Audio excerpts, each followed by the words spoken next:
Now, what I'm about to show you does not exist.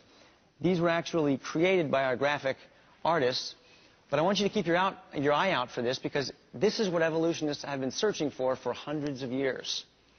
All right? And if you find one of these, you could become rich and famous. So here's some transitional forms. This is called the crocodile. Can you see this? Crocodile and a duck. All right, let's try another one. This is the bullfrog. Half bull, half frog. Or, of course, the sheepdog. And you're laughing, of course. Now, some of you might be saying, wait a minute, look at the platypus. There is a mammal with hair and a bill like a duck. Well, yeah, it's a strange one, and that's exactly how God made it.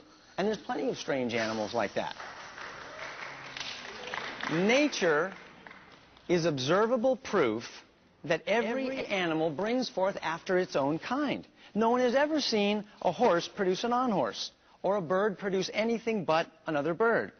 Even the famous fossil Archaeopteryx, said to be a reptile transitioning into a bird, if you do the research, you'll find out it has been shown to be fully bird, a perching bird. It has feathers. We even have a website. It's called IntelligentDesignVersusEvolution.com. It offers $10,000 to anyone who can present a genuine living transitional form. Charles Darwin said, quote, often a cold shudder has run through me as I've asked myself whether I may not have devoted myself to a fantasy. Time magazine. Scientists concede that their most cherished theories are based on embarrassingly few fossil fragments and that huge gaps exist in the fossil record. Newsweek. The more scientists have searched for the transitional forms that lie between species, the more they've been frustrated. And scientist Ernest Chain, Nobel Prize winner for developing penicillin, said, quote, I would rather believe in fairy tales than in such wild speculation. Nature is proof, observable proof, that God made us to produce after our own kind. Man did not evolve from amoebas. Okay, hold it there. Can I ask you to explain the gaps in the fossil record as just rehearsed by Kurt? Yeah, I want to start actually. Well, why don't you answer that question first? Well, the gaps, it's actually too easy to answer. I mean, every single person in here is a transitional form. Every single fossil that has ever been found is a transitional fossil. To say anything otherwise is to show the person to be extremely ignorant about the topic of evolution. Let me just put to you, though, the argument that they were putting, which is that there is no evidence. This is what they're asserting. Right. There's no evidence for a transitional creature. But what I'm saying is that every single person alive, every animal that has ever lived is a transitional fossil. What do you mean by that? You can see... But you weren't, when you were born, you weren't transitioning from monkey for the first 5 years to human being for the next 10. Correct. Correct. However, you can look back at what I transitioned from. No, I'm asking... You can look at fossils like Australopithecus afarensis. No, I'm sure, but the argument you're making, sorry, Brian, the argument you just made was that everybody in this room is a transitional creature. And what all life is constantly evolving. And what I'm asking you is, explain to the audience what they were when they were born, which is different to what they are now. No, that's not what I'm saying. Okay, what I'm saying is that people evolve over time. All animals evolve over time. The claim that there have never been any transitional fossils found. I talked to the American Museum of Natural History this week. They were unfortunately unable to bring fossils here. Anybody can go to the exhibit. They have plenty of fossils there to show. Kirk and Ray, I will get you free tickets. I'll pay for the tickets. You need to go and see the exhibits. There are plenty of transitional fossils there. Hundreds and thousands have been found. We put together, I figured you would say this because I know this is your stock, rationalresponders.com/evolution proof. Could you give us one now? A transitional form? Just be specific. Well, you have to go look at them.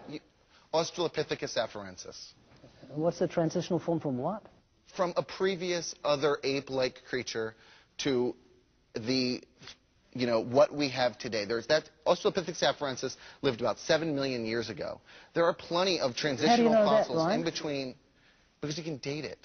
How can it be dated? With, what is it? Radiometric dating. And you believe that? Okay, we're not going to get into like we're all believing this on faith. Let me go back for one moment, because you know, you can expose the sort of, you know, and I don't mean offense, Kirk, I really like you when I use the word ignorance, but when you say that evolution says we start with nothing, and that was how you opened your statement, you actually show that you have no understanding of evolution. That's actually the theory of abiogenesis. That's how all things started, okay? That's how life started on Earth. Evolution happens after we were already here, after life started. You spoke about an example where the chicken head, and then the Smithsonian exposed it as a fraud. That's a good example of how science works. We learn from our mistakes. Yeah, they got tricked. They figured it out. We now change that to accept what was the fact.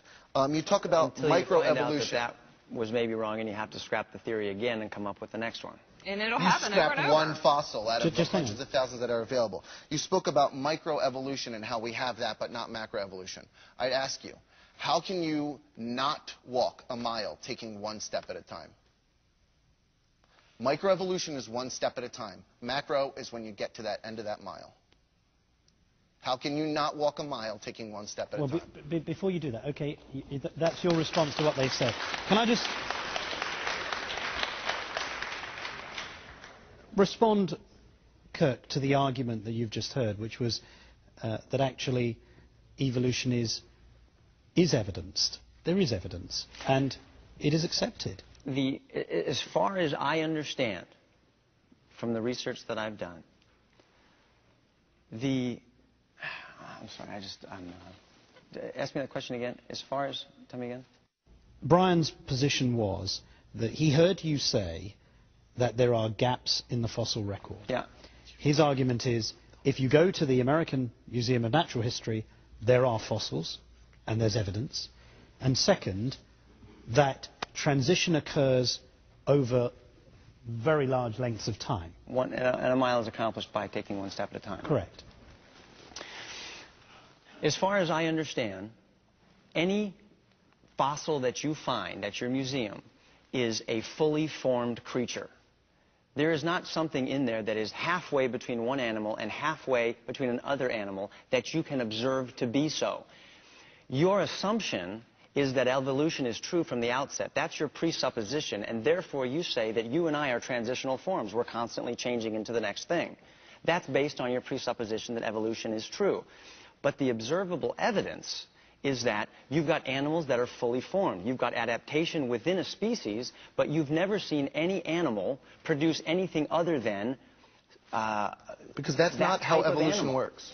You say, that's not how evolution works. Over time it'll turn into something else, but you've never seen it happen. No one's ever seen it happen. And that is called macroevolution. You cannot extrapolate microevolution over time and equal macroevolution. No one's ever seen it demonstrated. Okay. Let me move on. Do you want to have one go? Just briefly, Kelly, because we need to move on because we're... The reason why Kirk isn't seeing the kind of missing link that he wants to see is because mutations must necessarily be small enough to allow for the survival and reproduction of that creature. You're not going to find a half duck, half crocodile, because what would that mate with? That wouldn't be to anything's evolutionary advantage. But even if there were no fossils, no transitional forms, evolution is still soundly supported by biology, by genetic information, by cosmological information. All of the fields of science unanimously agree and support it. So even if there was not a single fossil on this planet, it wouldn't matter. We are all only this year's model of humanity, and we are constantly changing. Okay, hold it. Can you just respond to that? And then we'll move on. Either of you. I already did respond to that just prior to what she said. There was something else that I'd love to bring up before we... I'd like to bring something else up. Imagine you're walking down the beach, and you see in the sand some ripples in the sand, and you conclude, you know, that's really interesting. I bet that the water and the wind made those ripples in the sand. But if you keep walking and you find in the sand etched, "John loves Mary forever," with a heart around it and an arrow through it, you would conclude, Somebody must have written that. Why? Because it contains information. Nature can produce patterns. That happens all the time. But it cannot produce detailed, meaningful information.